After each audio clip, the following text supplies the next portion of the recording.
France में पिछले कुछ समय से, कुछ महीनों से या फिर कुछ कहें कि कुछ सालों से बड़े पैमाने पर फ्रांस की जनता फ्रांस की सरकार के खिलाफ एक विद्रोह कर रही है, विरोध कर रही है।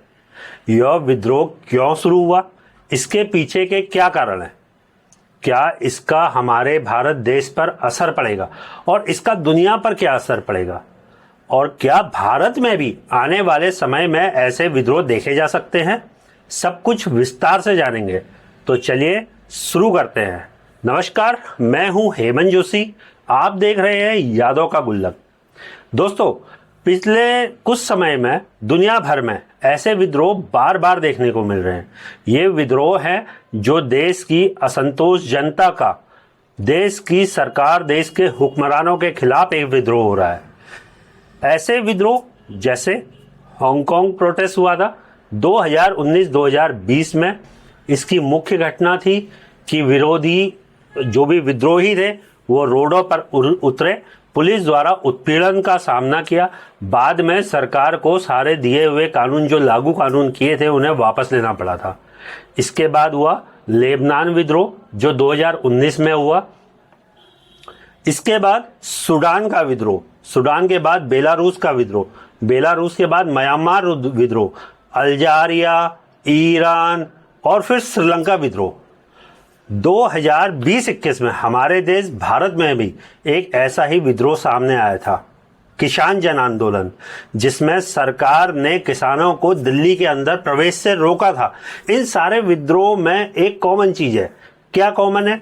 कि सरकार का एक नए कानूनों को लागू करना, देश की जनता का उन कानूनों को नहीं मानना, उनसे अपनी हानि समझना, और इससे विद्रोह उत्पन्न हो रहा है। जनता को लग रहा है कि जो भी कानून सरकार लगा रही है वो बड़े उद्योगपतियों को फायदा पहुंचाने के लिए लगा रही है, जिससे आम जनता को नुकसान हो रहा है। ऐसा विद्रोह 2019-20, 20-21 में हमारे देश भारत में हुआ। ऐसे विद्रोहों से हमारे पड़ोसी देश भी अछूते नहीं रहे हैं। श्रीलंका 2022, जब श्रीलंका में जबरदस्त आर्थिक संकट आया, जिससे जनता सड़क पर उतर आई, सरकार के खिलाफ बड़ा विद्रोह, बड़ा जन आंदोलन शुरू हुआ, जिसे अर्गल्या आंदोलन कहा जाता था। इसके प्रमुख कारण थे सरकार का कुप्रबंधन, कोविड 2019 महामारी का असर, जिससे टूरिज्म पूरी तरह से बंद हो गया था, तेल और गैस की देश में भारी किल्लत, रासायनिक खादों पर प्रतिबंध, महंगाई और भूखमरी। आंदोलन कैसे शुरू हुआ? 2022 में लोग प्रदर्शन करने लगे। अप्रैल में राजधानी कोलंबो में लाखों लोग जमा हुए। उन्होंने राष्ट्रपति गोटबाया राजपक्षे और उनके परिवार को हटाने की मांग करी। राष्ट्रपति भवन पर लोगों ने कब्जा कर लिया। राष्ट्रपति को जुलाई 2022 में देश छोड़कर भागना पड़ा। सेम विद्रोह, बांग्लादेश का विद्रोह और ऐसा ही विद्रोह नेपाल का विद्रोह। इनमें सभी में हम लोगों ने देखा कि सरकार को बैकफुट पे जाना पड़ा, लागू किए हुए कानूनों को निरस्त करना पड़ा और प्रधानमंत्री और राष्ट्रपति इनको अपनी कुर्सियां छोड़नी पड़ी, तख्ता पलट हुआ। ऐसा ही आंदोलन 2024 में बांग्लादेश में हुआ था, जिसे जुलाई क्रांति या जुलाई रेवोल्यूशन नाम से जानते हैं। ये कोटा बहाली, भ्रष्टाचार और आर्थिक संकट, शासन की तानाशाही प्रवृत्तियां, इनके कारण हुआ था। 1 जुलाई 2024 को छात्रों ने कोटा प्रणाली बहाली के खिलाफ विरोध प्रदर्शन शुरू करा। 15 जुलाई को प्रधानमंत्री शेख हसीना ने प्रदर्शनकारियों को राजाकार बोल दिया। राजाकार का मतलब होता है 1971 स्वतंत्रता संग्राम में पाकिस्तान के सहयोगी, जिससे छात्रों का आक्रोश बढ़ा। 16 जुलाई 2024 को प्रदर्शनकारी और पुलिस के बीच झड़प हुई, जिसमें एक छात्र की मौत हो गई, जिससे आंदोलन और तेज हुआ। 5 अगस्त 2024 प्रधानमंत्री शेख हसीना को इस्तीफा देना पड़ा। इसके बाद नेपाल का विद्रोह प्रारंभ हुआ। इसके प्रमुख कारण थे सोशल मीडिया पर प्रतिबंध, भ्रष्टाचार और असमानता, आर्थिक संकट और बेरोजगारी और राजनीतिक अस्थिरता। सरकार ने इस कदम से युवाओं में आक्रोश पैदा कर दिया था, जो पहले भ्रष्टाचार और राजनीतिक अस्थिरता से परेशान थे। नेता और उनके परिवारों के भव्य जीवन शैली ने नैपो किड जैसे हैशटैग के माध्यम से असंतोष को पैदा करा। महंगाई और बेरोजगारी और आर्थिक असमानता ने युवाओं को सड़कों पर उतरने को प्रेरित करा। इसके बाद सरकार ने कुछ सोशल मीडिया प्लेटफॉर्म पर बैन लगा दिया। लगातार बदलती सरकारें और राजनीतिक अस्थिरता ने जनता में अविश्वास को बढ़ाया, विश्वास की कमी पैदा करी। इसका परिणाम क्या हुआ? प्रदर्शन और हिंसा हुई। प्रदर्शनकारियों ने संसद भवन, राष्ट्रपति कार्यालय, अन्य सभी इमारतों को तोड़फोड़ की। पुलिस की गोलाबारी से 30 से ज्यादा लोग मारे गए, 1000 से अधिक लोग घायल हुए। प्रधानमंत्री और राष्ट्रपति को इस्तीफा देना पड़ा। प्रधानमंत्री केपी शर्मा ओली और राष्ट्रपति दोनों ने इस्तीफा दिया। देश में सेना की तैनाती हुई, पुलिस बल का इस्तेमाल किया गया। काठमांडू में कर्फ्यू लगाया गया। 13,500 से ज्यादा कैदी जेल से भागे। इसके बाद फ्रांस में आंदोलन स्टार्ट हो गया 2025 में ही। फ्रांस में 2018 में भी आंदोलन हुआ था, जिसका नाम था येलो वेस्ट मूवमेंट, मतलब जिसमें लोगों ने सरकार का पीले रंग के कपड़े पहनकर विरोध किया था। इसका प्रमुख कारण था ईंधन की कीमतों में वृद्धि और जीवन यापन की बढ़ती लागत। सरकार द्वारा प्रस्तावित ईंधन कर में बढ़ोतरी करी गई, जो गरीब और मिडिल क्लास के लिए भारी पड़ रही थी। फ्रांस की सरकार ने ईंधन पर कर बढ़ाया था, जिससे पेट्रोल डीजल महंगे हुए। इसका सीधा असर गरीब और मिडिल क्लास के नागरिकों पर पड़ा, क्योंकि उनका जीवन ईंधन की कीमतों पर निर्भर था। इसके अलावा कई अन्य मुद्दे थे, जैसे आर्थिक असमानता, मूलभूत सेवाओं की कमी, सरकार की नीतियों के प्रति असंतोष भी था। परिणाम हुआ कि उस समय के तत्कालीन राष्ट्रपति मैक्रो ने सारी बढ़ोतरियों को स्थगित किया और नागरिकों को कुछ सुधारों का वादा करा। इस आंदोलन का समर्थन विभिन्न राजनीतिक दलों और संगठनों से मिला था। यद्यपि यह एक गैर राजनीतिक आंदोलन था, फिर भी वामपंथी, दक्षिणपंथी और मध्यम वर्गीय लोग इससे जुड़े थे। कई लोग इसे सिस्टम के खिलाफ एक असंतोषपूर्ण प्रक्रिया मानते थे। अब फिर से एक नया विद्रोह प्रारंभ हुआ है। यह विद्रोह 2023 मध्य से प्रारंभ हुआ।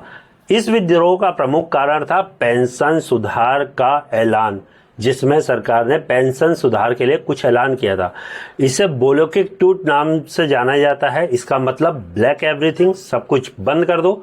फ्रांस में नागरिक अब सड़कों पर हैं। सरकार के खिलाफ जबरदस्त एक्शन हो रहा है। लोगों ने सड़कें और शहरें जाम कर दी हैं। सरकारी स्कूल, दफ्तर, ट्रेन, मेट्रो सब बंद है। इस विरोध का मुख्य कारण है सरकार की पेंशन सुधार योजना, जो कई लोगों को लगता है कि उनके भविष्य के लिए खतरा बन सकती है। आइए अब जानते हैं इस आंदोलन के पीछे क्या क्या प्रमुख मुद्दे हैं।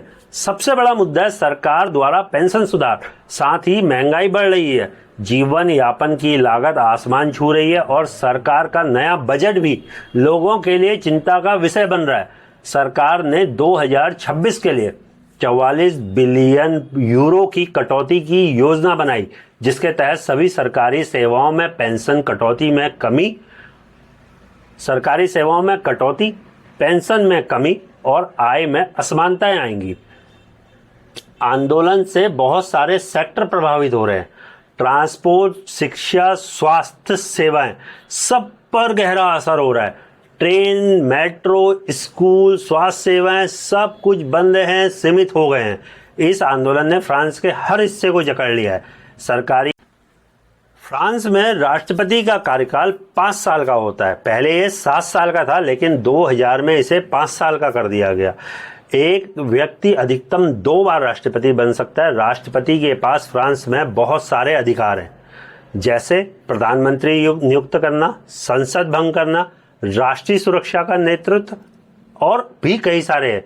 इसके अतिरिक्त जितने भी कार्य आते हैं वो सब प्रधानमंत्री को देखने होते हैं। सरकार ने इस आंदोलन को दबाने की कोशिश करी, लेकिन विरोध लगातार बढ़ता जा रहा है। प्रधानमंत्री का कार्यकाल भी ज्यादा समय से नहीं टिका था, जो ब्यूरो थे उनका, और उन्होंने इस्तीफा दे दिया।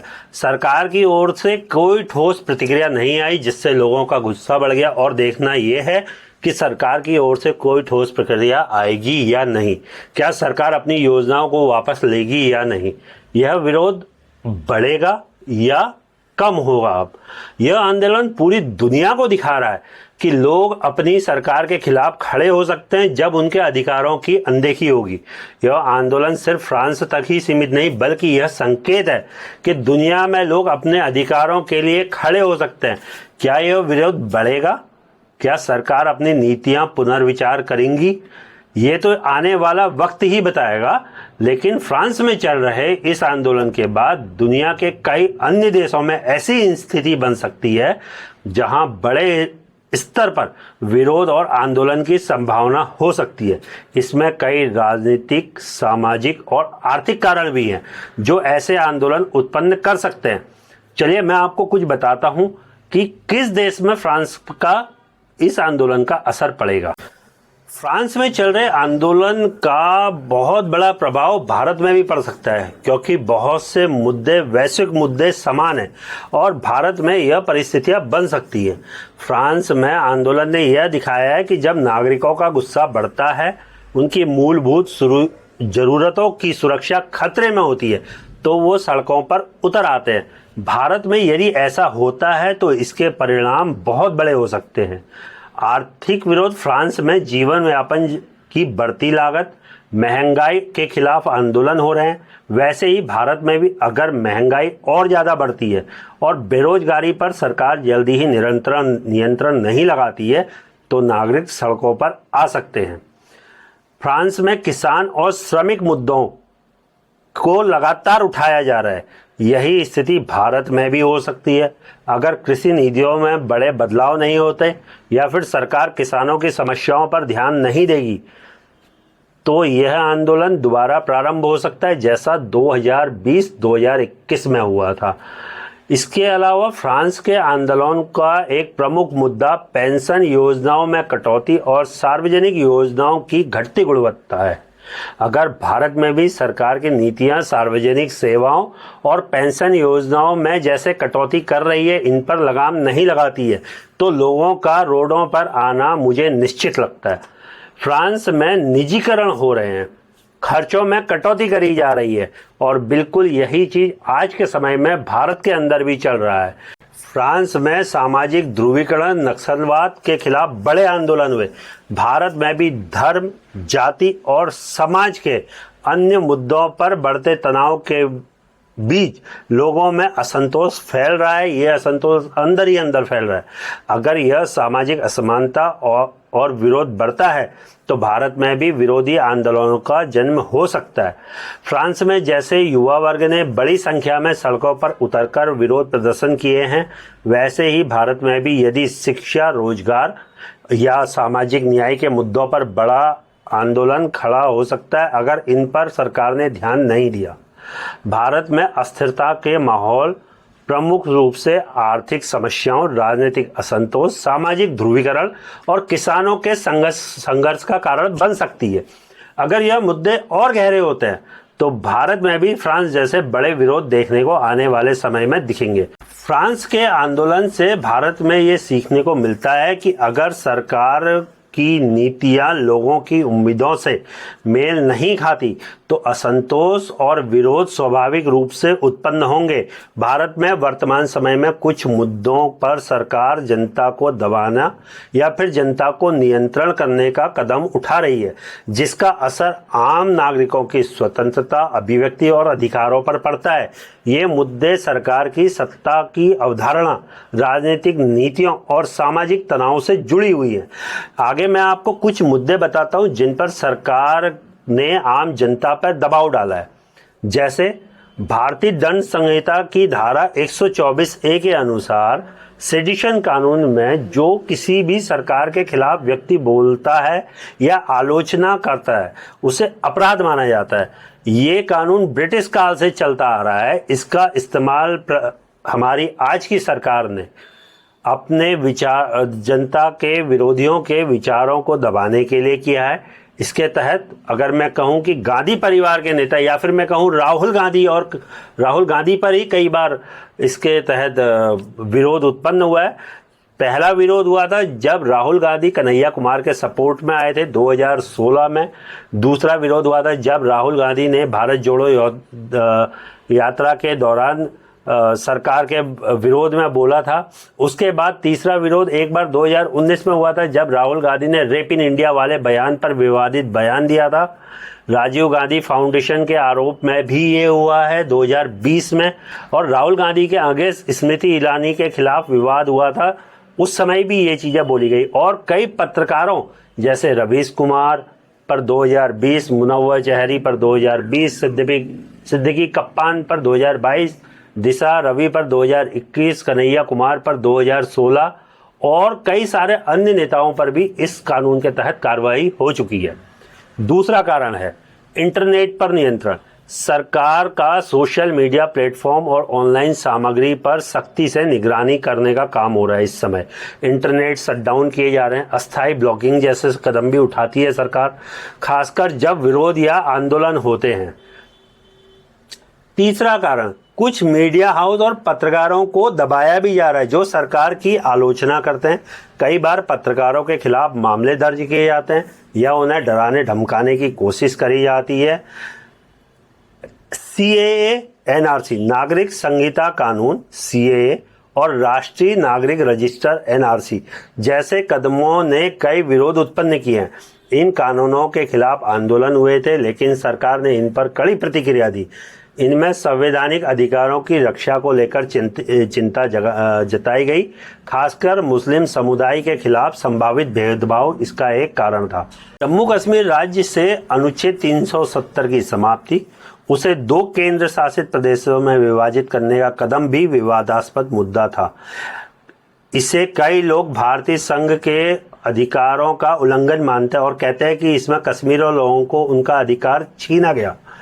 इसके अतिरिक्त 2020-2021 में सरकार विरोधी कानूनों के खिलाफ किसान आंदोलन हुआ था। सरकार ने इसे दबाने के लिए बल का प्रयोग करा। प्रदर्शनकारियों पर बड़ी कार्रवाई की गई, प्रदर्शनकारियों को गिरफ्तार किया गया और आंदोलनों के लिए इंटरनेट बंद किए गए। इसके अलावा विपक्षी नेताओं और सामाजिक कार्यकर्ताओं को भी आंदोलन से जुड़े मामलों में घसीटा गया था। विरोध प्रदर्शन के दौरान अत्यधिक पुलिस बल का इस्तेमाल हो रहा है। आंदोलनकारियों के खिलाफ बड़ी कार्रवाई का विरोध किया गया है। कई बार नागरिक अधिकार कार्यकर्ताओं और राजनीतिक नेताओं को हिरासत में लिया गया और विरोधी आंदोलनों को दबाया गया। इसके बाद आता है GST, goods and service tax लागू करने के बाद कई छोटे और मझले व्यापारियों ने इन जटिल नियमों को उच्च कर दरों के खिलाफ विरोध किया था, लेकिन सरकार ने इस विरोध को भी अनदेखा किया था उस समय और इसे मजबूती से लागू किया। सरकार ने कई सरकारी उपक्रमों जैसे निजीकरण की दिशा में कदम बढ़ाए हैं। हालांकि यह कदम अर्थव्यवस्था को सुधारने के लिए किए गए, लेकिन इससे कर्मचारियों और यूनियनों के बीच असंतोष बढ़ा था। बढ़ती महंगाई, खासकर खाद्य वस्तुओं, ईंधन और आवश्यक वस्तुओं की कीमतों ने जनता को परेशान किया है। इन मुद्दों पर विरोध को पूरी तरह से नियंत्रण करने का प्रयास ये सरकार करते जा रही है। कई बार सरकार की तरफ से धार्मिक नेताओं या संगठनों पर कोई बड़ी कार्रवाई नहीं की जाती, जिनके बयान समाज में असहमति और हिंसा को बढ़ावा देते हैं, जबकि कुछ क्षेत्रों में राजनीतिक नेताओं या समुदायों से असहमति होती है, उन्हें तुरंत दबा दिया जाता है।